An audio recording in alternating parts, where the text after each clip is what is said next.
Aáwọ̀ àti èdè-àìyedè tí ó wáyé láàrin actor Austin Emmanuel àti popular actor Ibrahim Yekini tí gbogbo wa mọ̀ sí Ìtẹ̀lẹ̀ The Icon. Ní ibí báyìí ni a ti rí second wife actor Ibrahim Yekini tí gbogbo wa mọ̀ sí Ìtẹ̀lẹ̀ bí wọ́n ṣe sọ̀rọ̀ síta tí wọ́n ní lóòótọ́ ni ọkọ àwọn àti Austin jọ jẹ́ ọ̀rẹ́. Ẹ máa gbọ́ nǹkan tí ìyàwó Ibrahim Yekini tí gbogbo wa mọ̀ sí Ìtẹ̀lẹ̀. Ẹ máa gbọ́ nǹkan tí second wife wọn tó ń ṣe ìyá Oṣowande. Ẹ máa wo nǹkan tí ó sọ lọ síwájú sí. Salamu alaikum warahmatullahi ta'ala barakatuh. Akúsìmí ẹni. Ẹjọ́ nítorí Ọlọ́run mo fẹ́ sọ̀rọ̀ nípa Austin Emmanuel àti Ibrahim Yekini mo fẹ́ sọ̀rọ̀. Ẹjọ́ Austin ẹ̀yin gangan mo fẹ́ bá sọ̀rọ̀.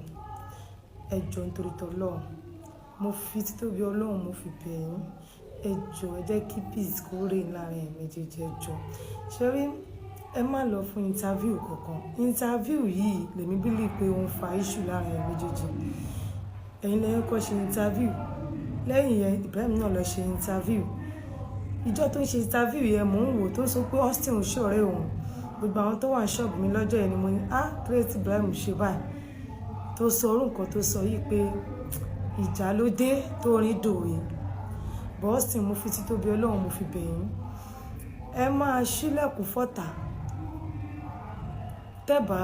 Tẹ́bà fi gbogbo ọ̀rọ̀ yìí sílẹ̀. Ẹ máa fààyè fọ́tà láti wọlé. Ṣé ẹ understand? Ẹ jọ̀ọ́ nítorí t'Ọlọ́run.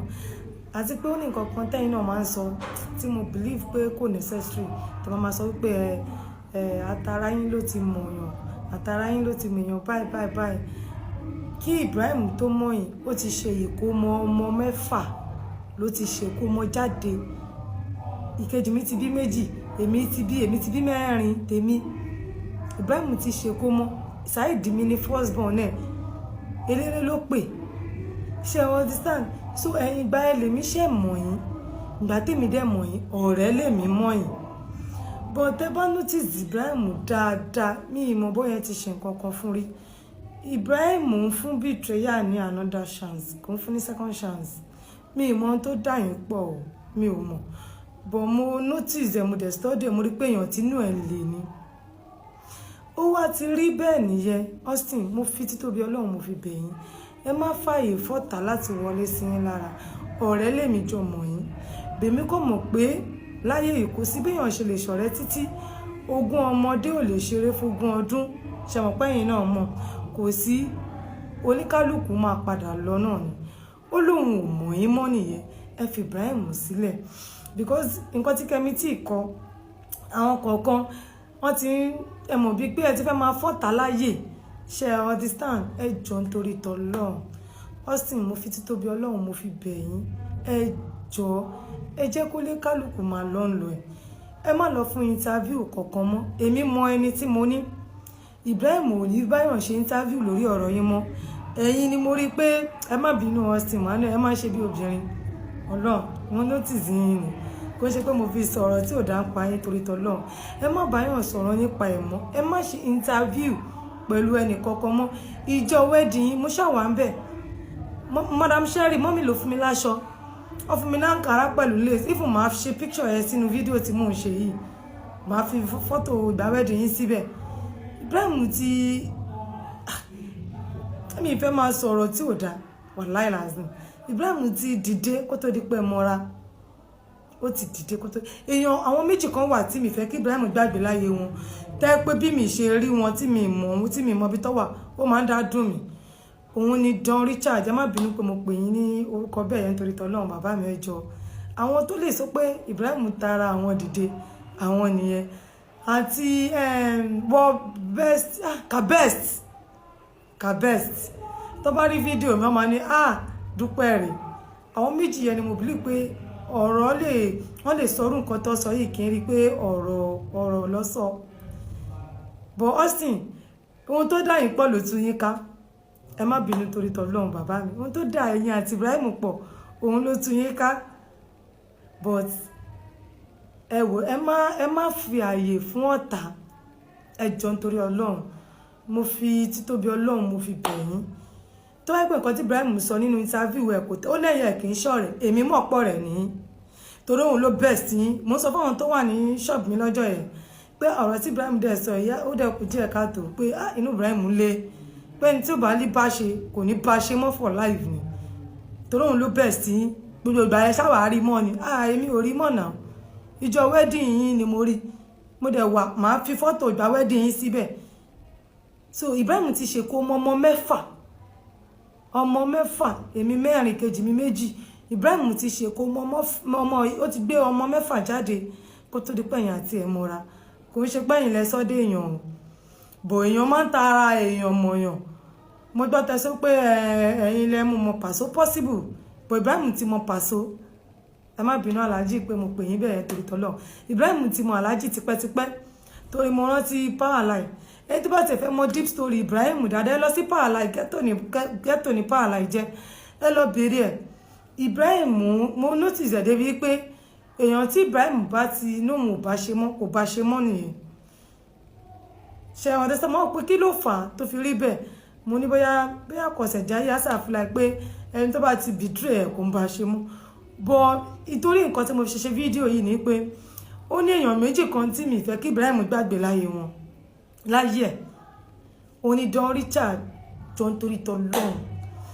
mo fi ara ìyá tó ta rẹ̀ jáde mo fi bẹ́ẹ̀ jọ mi fẹ́ kó gbàgbé Don Richard lèèyàn tèmi mọ̀ pé ó jẹ́ tó ta rẹ̀ dìde Don Richard Kabesti náà try èèyàn ni wọ́n torí tọ́lọ́hún Ibrahim jọ ṣíríwà àti Austin ẹ má bínú o ohun tó dáyìn pọ̀ òun ló tún yíká lọ́dọ̀ tèmi torí ìgbà tí tèmi ṣẹlẹ̀ tó jóyìn ni mo sáwá bá dá mi lóhùn tó ó ti ṣẹlẹ̀ ní olóhùn òṣọ̀rẹ́ yín kò ń ṣọ̀rẹ́ yín nìyẹn ẹ fi sílẹ̀ ẹ má wá ṣubú ara yín ṣubú Austin ẹ̀yin náà máa dìde Inshallah bukura atulai òun náà tó ti ń dìde kò ní jábọ́ Inshallah bukura atulai torí mo bímọ fún mi ìwá ṣubú ẹ̀ bí mo ṣe ń gbọ́ ọ̀rọ̀ yín yẹ I'm not happy mi ìwà happy inú mi ò dùn because tí ẹ̀yin méjèèjì bá ní kẹ́ sọ̀rọ̀ nǹkan á bàjẹ́ gan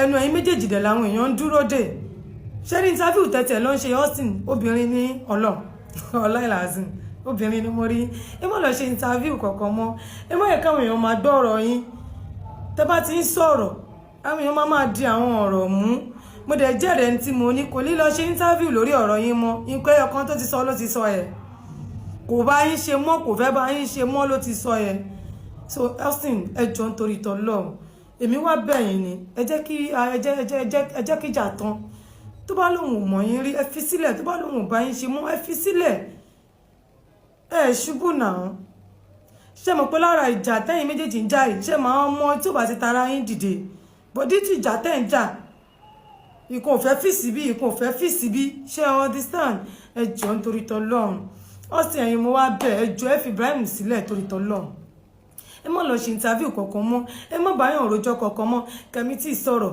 ẹ ní ẹ fẹ́ sọ lójú mi wàláì Austin wàláì razin ẹ má ṣe bí obìnrin ká ní mo náà bá yín ni màá ti pè yín fún ara mi wàláì fọ́tò wedding yín màá gbé síbẹ̀ ṣe mú owó ẹ̀ méjì bẹ́ẹ̀ jó tẹ́ṣe ń ṣe tẹ́ṣe jọ ń ṣọ̀rẹ́ èmi mọ̀ pọ̀ rẹ̀ ní ìjà ló dé tó rí dòwe yóò dé lóhun ṣọ̀rẹ́ yín mọ́ nìyẹn ẹ fi Ibrahim sílẹ̀ ẹ má bara yín lórúkọ jẹ́ ẹ má jara yín wálẹ̀ torí t'Ọlọ́run ẹ jọ̀ọ́ nítorí t'Ọlọ́run mo fi títóbi Ọlọ́run mo fi bẹ̀ yín ẹ jọ̀ọ́ ẹ má báyọ̀ sọ̀rọ̀ kankan pa ẹ̀ mọ́ ẹ fi sílẹ̀ tó bá ṣàyà àṣà rẹ̀ jà gẹ́gẹ́ bí mo gbọ́ interview tí Kabesti ṣe má bínú torí t'Ọlọ́run pé mo pè yín bẹ́ẹ̀ tọ́ ni ògo ló ń dààmú ẹ̀yin méjèèjì tó kì í sọ bẹ́ẹ̀ ògo ń dààmú ẹ̀yin méjèèjì so ẹ jọ̀ọ́ nítorí t'Ọlọ́run mi ì ṣerú nǹkan báyìí Ibrahim náà ló kọ́kọ́ gbé mi jáde for the first time tí mo fi ṣerú nǹkan báyìí bọ́ ẹ jọ̀ọ́ mi ì fẹ́ máa fààyè fọ́tà mi ì fẹ́ kẹ́ fààyè fọ́tà torí t'Ọlọ́run ẹ jọ̀ọ́ mo fi títóbi Ọlọ́run àtàtìlẹ́yìn Ànábì Muhammad sallallahu alaihi wasallam mo fi bẹ̀ yín ẹ jọ̀ọ́ nítorí Ọlọ́run ẹ̀sìn ẹ̀yin gangan mo wá bẹ̀ torí mo rí pé ẹ̀yin lẹ máa ń ẹ má bínú ẹ̀yin lẹ máa ń sábà ń sọ̀rọ̀ ẹ má ṣe bí obìnrin ẹ jọ̀ọ́ nítorí t'Ọlọ́run ẹ wọlá tèmi ẹ jọ̀ọ́ ẹ jẹ́ kíjà tán ẹ má bá sàn kankan tó bá ní kí ló ṣe yín ẹ ní kó sọ̀rọ̀ mi kò sọ̀rọ̀ lórí ẹ̀ ṣẹgbọ́ ẹjọ́ Ibrahim ẹ wò ẹ ṣá ẹjọ́ nítorí tọlọ́run ẹ má sọ̀rọ̀ tí ò dáa ẹ má sọ̀rọ̀ tí ò ní tán tẹ́yìn bá ti ń sọ̀rọ̀ àwọn ọmọ tó wà lẹ́yìn náà máa sọ̀rọ̀ àwọn ọmọ tó wà lẹ́yìn tiẹ̀ náà máa sọ̀rọ̀ so mi ò fẹ́ ẹjọ́ nítorí tọlọ́run Austin ẹ̀yin ni mo bẹ̀ ẹjọ́ mo fi Ọlọ́run mo fi bẹ̀ yín gbogbo yín lẹ máa ṣòwò jèrè ẹ ní ṣòwò short màá tag fọ́tò ìgbà wedding mi àti ẹ̀ kẹ́ bá lè mọ̀ pé Ibrahim ló kéré ń gbà yẹn èmi dẹ̀ ti bímọ tán gbà yẹn kó tó rí pé ẹ ṣe ìyàwó so kò ń ṣe pó kéré torí tọlọ́run ẹjọ́ ṣẹgbọ́n.